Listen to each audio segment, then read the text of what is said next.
Please welcome Pat Rigby to the stage.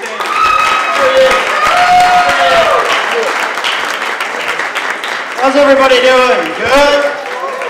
Great. Tell you a little bit about myself. I am married. How about you guys? Awesome. These jokes will go over like hotcakes. I like to say mean things to my wife for absolutely no reason. Thank you. Like the other day, she asked me if her eyes were spaced widely apart. And I said, no, Hammerhead, you look fine. Which camera do you want me to talk into? The left one or the right? And if I stand in the middle, can you still see me? Really? Wow. Very cool. When I get into problems, though, is when I'm not trying to insult my wife. I'm just trying to be specific. Like the other day, she caught me staring at her while she was getting undressed. She got very angry, and she was like, "Are you staring at my fat?" And I was appalled by the accusation.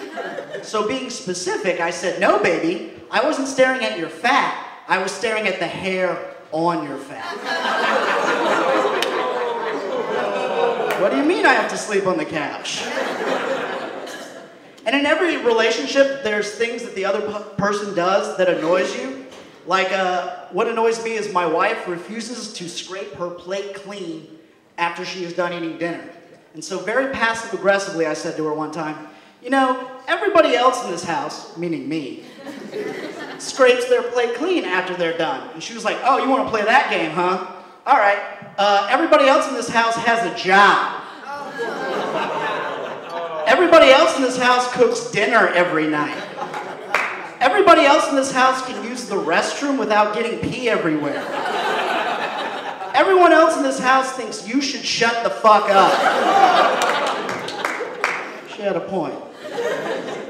So what I do that annoys my wife is I trim my beard and I leave the stubble in the sink, and she hates it. She hates it.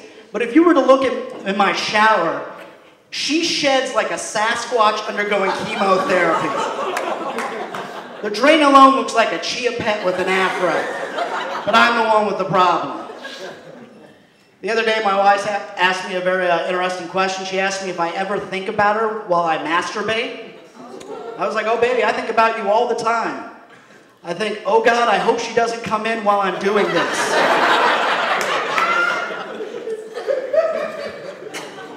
True story.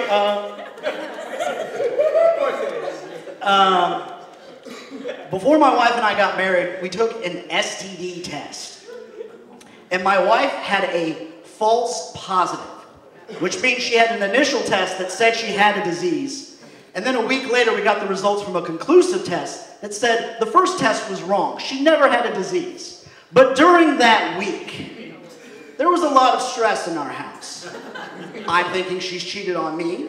She's thinking I've cheated on her and given her a disease. But neither one of us have proof. So we're not making eye contact. We're talking through clenched teeth. There's a lot of tension. There's a lot of stress in the house. And finally, I think it was by Thursday night, it all boiled to a head. And my wife said to me, "Pat, I thought you were going to take out the garbage." And I was like, "Yeah, well, I thought you weren't going to touch anyone else's dick, you syphilitic whore. Do you want me to take out the recyclables as well? That way you have more time to suck some anonymous cock?" Great. I like that story because it perfectly illustrates the difference between my wife and I. When we got the conclusive results back, my wife was like, "I never want to talk about this again." And I was like, "I want to tell this story to strangers for their amusement." So a little bit about me, as you guys can probably tell by my accent, I was raised in Tokyo. I just recently got my mouth around those very hard to pronounce R's. I used to mispronounce my own name. I used to refer to myself as Pat Rigby. It's a phonetic joke. True story though, seriously, I grew up on a military base just outside Tokyo. And growing up on a military base, everyone's dad has a really cool job and could easily start World War III. Except my dad, who was in charge of plumbing. Which meant he worked at a sewage treatment plant. Now, I don't know if you guys have ever been to a sewage treatment plant, but if you haven't, you should go, because it's oodles of fun. It's just like visiting Disneyland. Only instead of Mickey and Goofy, they have tons and tons of fecal matter. And you really don't want to get wet on their version of the log ride. And I would complain to my dad. I'd be like, Dad, it stinks in here. And he'd be like, you get used to it eventually. Well, my point is, who the fuck wants to get used to it? I don't ever want to walk into a porta potty and go, hi! It smells like the office in here! I think I should get some work done. That'd be great. So my dad and I aren't really talking a lot because I was supposed to be the 6th generation in my family to serve in the military, and I didn't. To give you an example, both my grandfathers were injured in World War II. My paternal grandfather, my dad's dad, lost his left hand in North Africa.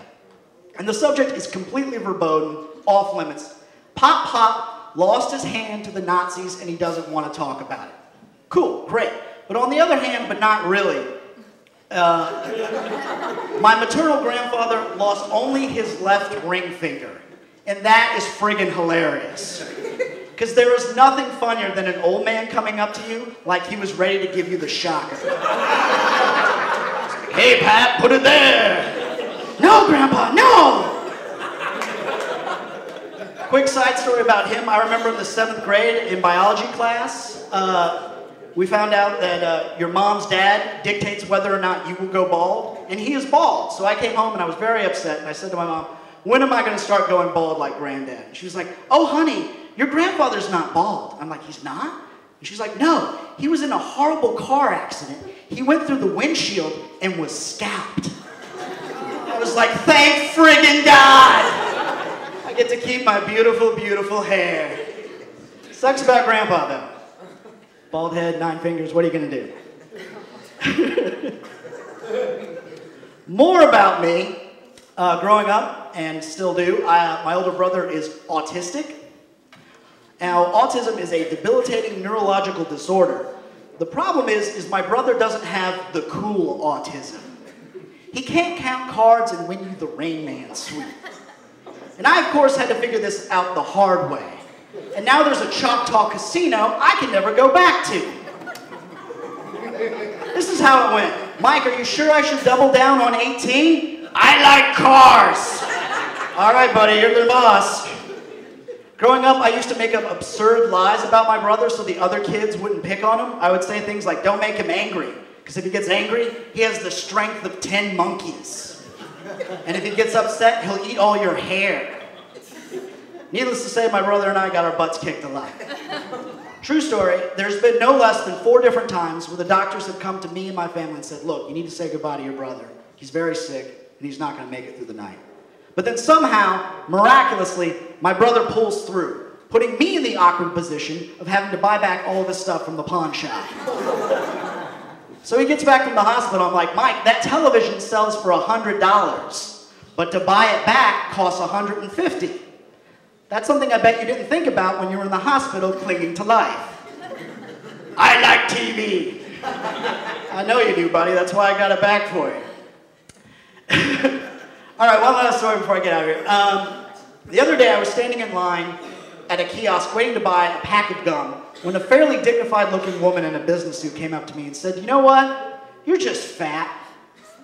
Now, I'm not the type of comedian who has an immediate comeback ready. So I just kicked the bitch in the knee and run.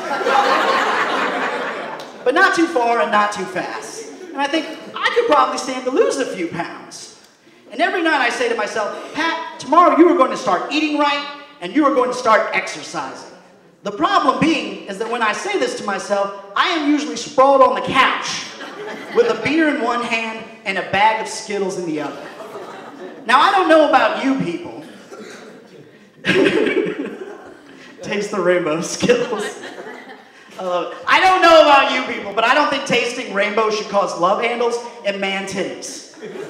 I don't think that's what tasting rainbows is all about. So how about those gas prices, huh? Crazy, huh? 2 years ago, everyone was laughing at me when I bought my ethanol-powered ass vibrator. But look who's laughing now. Call me a patriot, but I don't think I should pay the House of Sod to get a good prostate massage. My name is Pat Rigby. You've been very great. Thank you very much.